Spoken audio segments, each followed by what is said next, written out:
Assalamualaikum warahmatullahi taala wabarakatuh. Hari ini 17 hari bulan 1 tahun 2021. Jam menunjukkan 10.35. Hari ini apa yang kita nak buat? Hari kita nak analisis sedikit market untuk 18 hari bulan sehingga 22 hari bulan lah. Untuk minggu ketiga. Okey, untuk tahun 2021 pada bulan Januari. Jadi apa yang perlu buat, yang pertama saya akan buka kita punya, macam mana kita nak, saya akan buka dulu Google. Saya akan tunjuk macam mana saya cari ataupun lihat sesuatu pair lah. Jadi ada berbagai, tapi yang hari ini saya tunjukkan yang benda yang paling ringkas. Okay. So dekat dalam ni kita pergi ke TradingView. Okay, saya ada channel sendiri ya untuk TradingView ni. So boleh follow saya, boleh cari BBMA Trend Band. Okay, dan ni ada pelbagai lah, ada pelbagai yang saya gunakan lah. Okay, so apa yang kita perlu buat lepas kita masuk di ni, di TradingView ni, kita pergi ke pasaran dan kita pergi ke bahagian mata wang, dan kita boleh cari lah mata wang mana yang kita nak lihat. So dalam kes ni saya lebih pergi kepada mata wang yang selalu di trade lah, maksudnya pair utama. Kat sini ada lebih kurang 7 ya pair utama, 1, 2, 3, 4, 5, 6 dan juga 7. So macam mana kita nak tengok pair ni buy ataupun sell? So ada cara yang paling mudah, kita pergi je ke bahagian penilaian, kemudian kita tengok, kita boleh tekan. Okey, maksudnya ada 4 pair yang sell dan ada 3 pair untuk buy. Okey, ini secara ringkasnya. Okey, tapi kalau sesiapa yang biasa dengar ataupun sesiapa yang dah biasa trade dalam forex trading ni, kita dah tahu yang kalau USD tu melemah, so bermaksudnya mana-mana yang di belakang dia tu USD, kita boleh lihat potensi untuk buy. Contohnya macam kalau USD melemah, GBP ni kita boleh ada potensi untuk buy. Tapi kalau USD di depan, USD tu melemah dan pangkal USD tu di depan, so maksudnya kita boleh sell position lah. Okey, itu yang kita boleh tengok. Tapi dalam ni kita boleh tengok dia tak macam tak berapa menyokong. Sebab apa? Sini USD CAD, USD di depan, kita jual. Euro USD di belakang pun kita jual. Kalau dia USD di depan ni kita jual, tiba-tiba USD belakang ni kita buy, itu tak apalah. Itu kita boleh nampak yang itu lebih sama lah. Dia punya apa, tak ada sangat divergent dekat situ. Okey, tak ada perbezaan. Okey, macam mana kalau kita nak trade ataupun kita nak analisis sendiri? Macam mana kita nak analisis sendiri? Okey, macam mana? Sebab sekarang ni kita bertumpu kepada USD saja.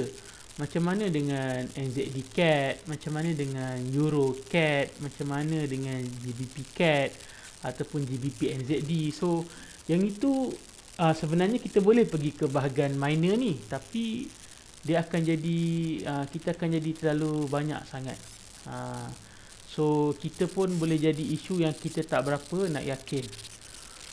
So hari ini apa yang kita akan buat adalah, saya akan tunjukkan satu cara macam mana untuk kita cari pair mana yang kita boleh trade.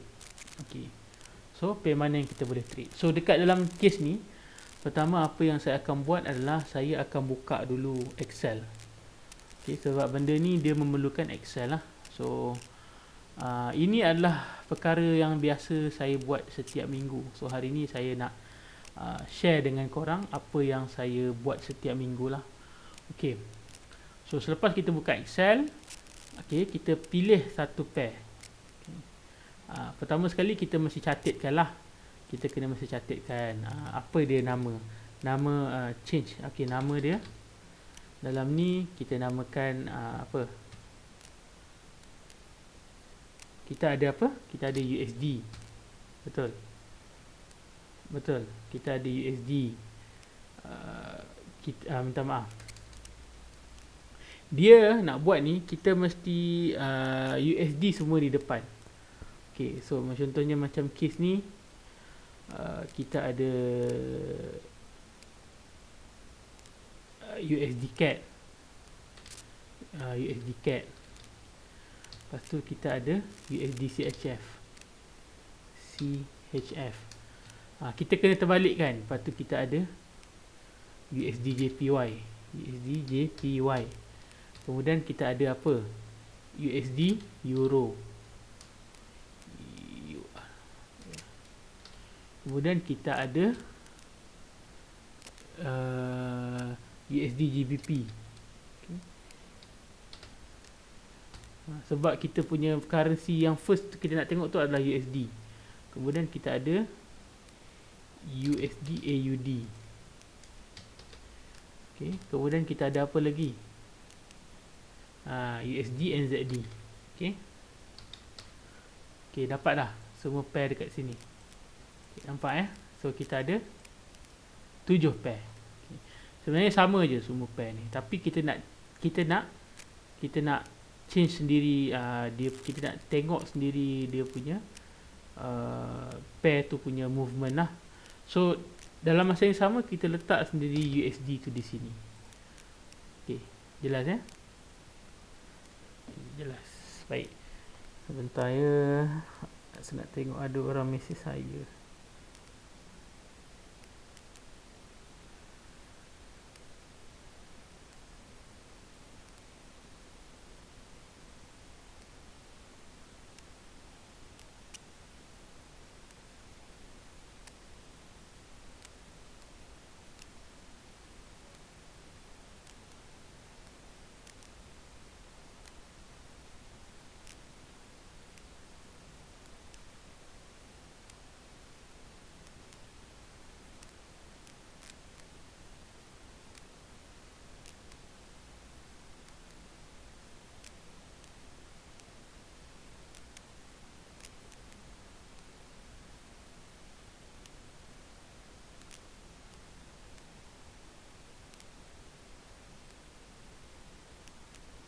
Okey.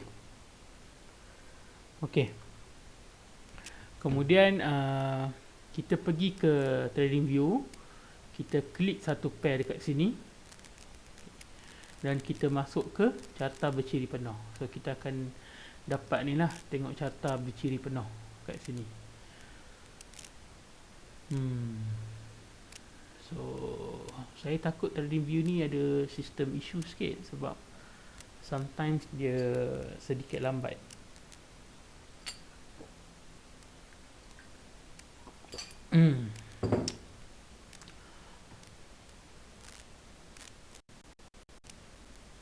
Okey, baik. Okey, chart dah loading. Jadi selepas chart ni loading, apa yang kita perlu buat adalah yang berikutnya adalah kita kena masukkan penunjuk. Penunjuk ni saya akan pilih ROC rate of change.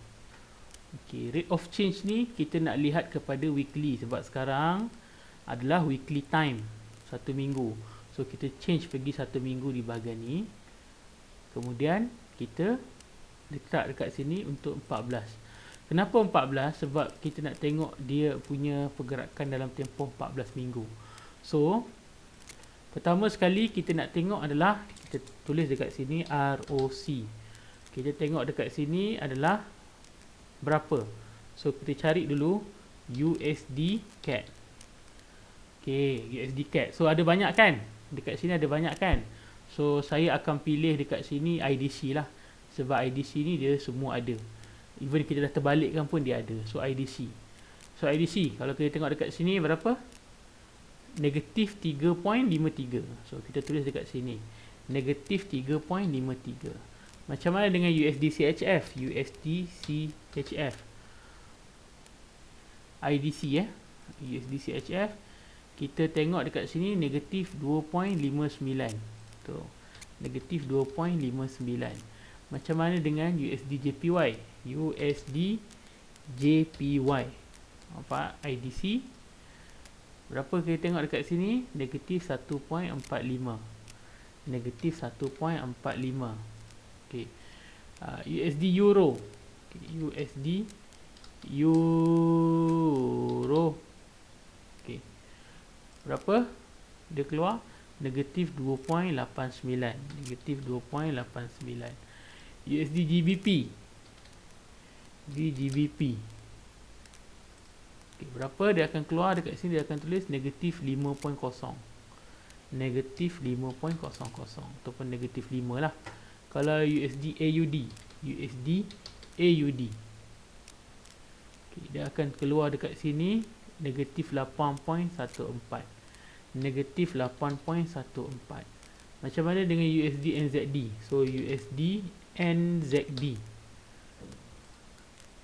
dia akan keluar sini negatif 7.39.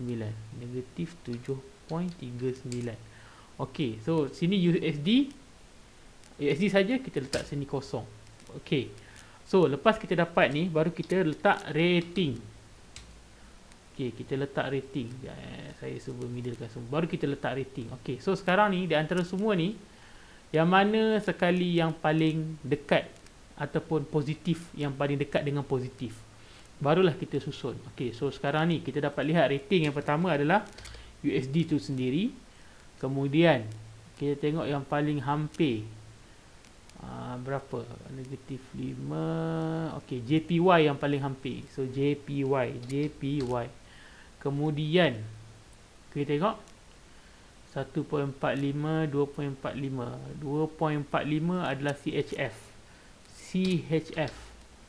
Okey, kemudian 2.59. Kemudian 2.89 euro. Kemudian 2.89, 3.53, betul?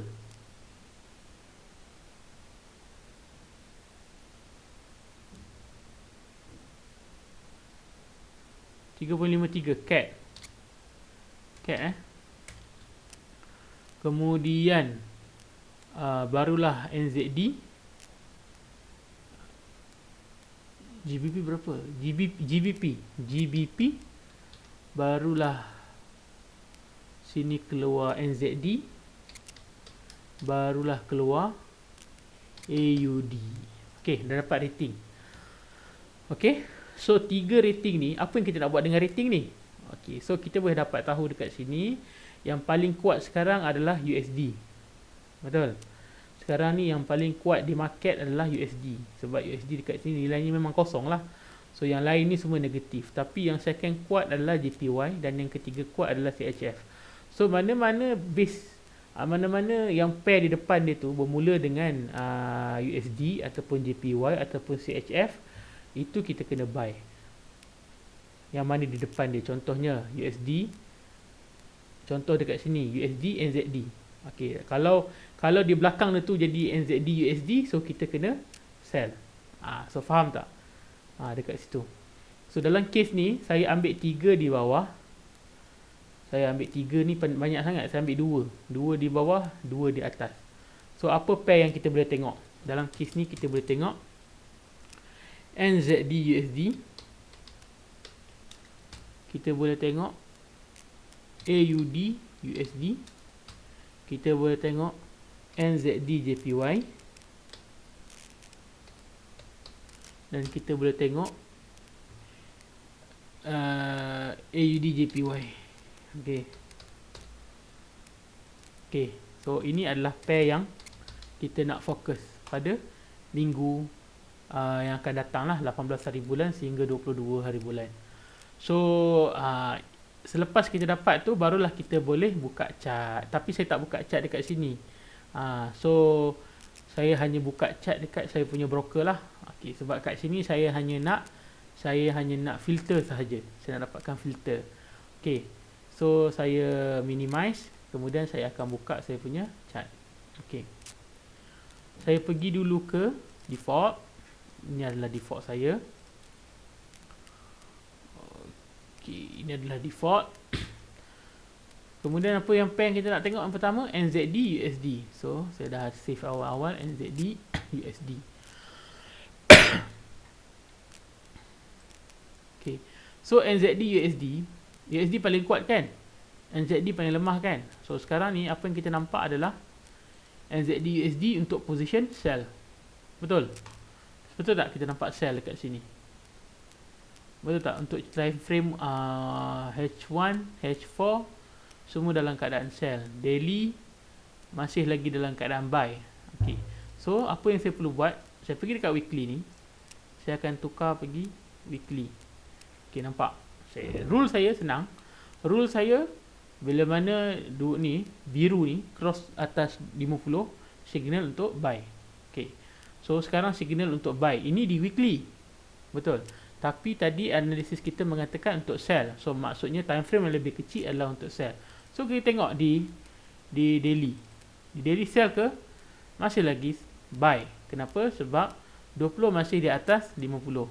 Okay, masih lagi buy. Saya pergi di H4. Sekarang di H4 adalah sell position. So saya akan tukar. Pergi sini H4. Sell position. Saya akan buka di H1. Okay, nampak? Di H1 sekarang ni masih lagi dalam momentum sell. So apa saya perlu buat? Saya hanya akan tanda area of value. So area of value saya adalah di sini. Okay. Di sini adalah area of value saya. So saya tak masuk instant untuk buy. Saya tidak masuk instant untuk sell. Saya akan tunggu di sini. Okay. Jelas Saya akan tunggu di area tersebut. Sebab ini mengikut time frame H4 dan juga H1.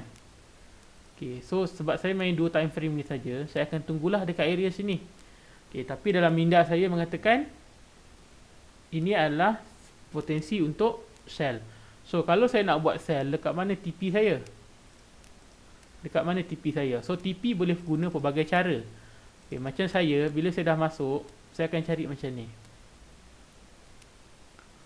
Okay, bila dah masuk kan, dengan harapan dia akan buat retest balik. So kalau orang yang guna Fibo, dia akan guna Fibo.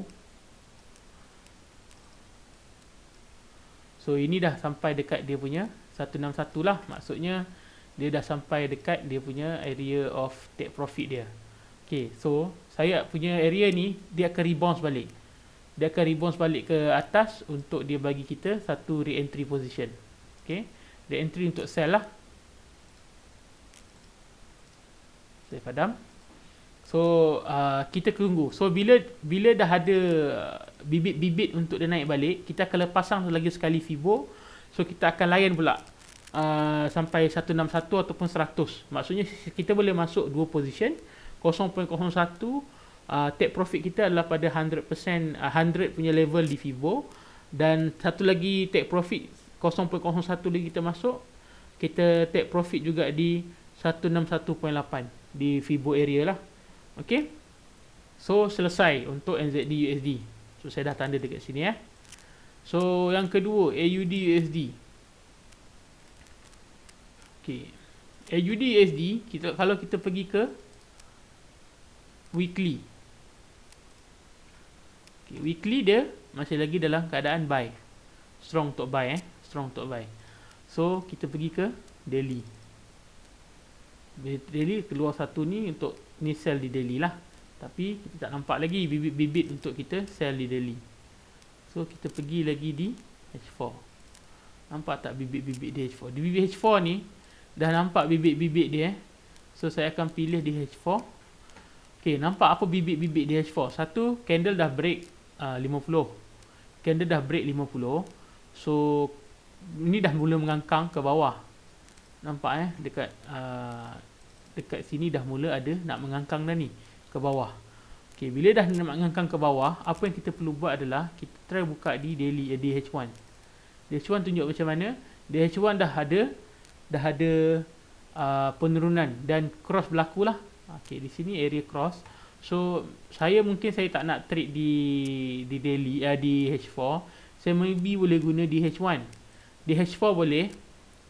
Bila ada momentum, saya akan tandakan area of value saya. Area of value saya di sini.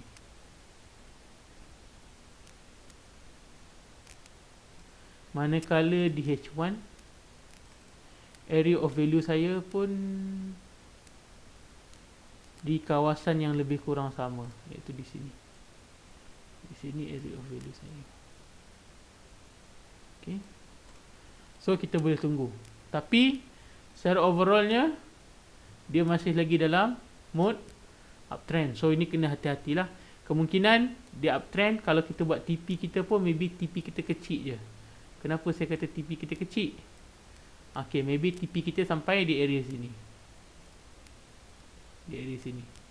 Okay, kita buka dua position 0.01 di area 100 dan 0.01 ni di area 161.8. So bila dia sampai 161.8 ini, dia dah sampai di area support di daily, di EMA 50 di daily, black line lah.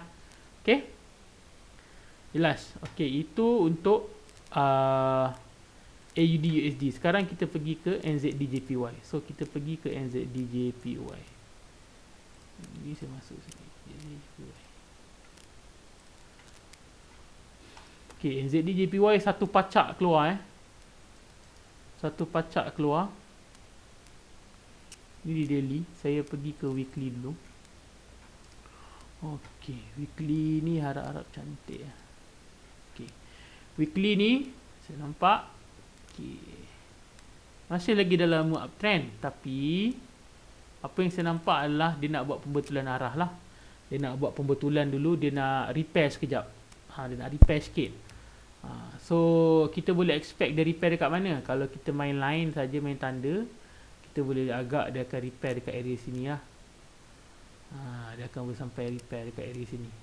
Okay, tapi ini di daily. Macam mana dengan H4 dan juga H1? Okay, kita boleh nampak dekat sini, di area H4 ni dia dah mula turun ke bawah. Okay, ini pun dia nak crossing ke bawah. So saya boleh tanda area of value saya. Okay, area of value saya tu di sini.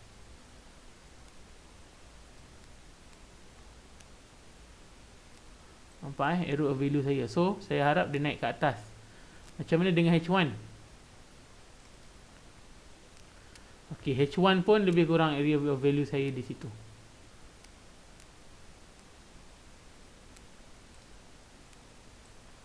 Area of value saya di H1 pun adalah di sini. Okay, nampak?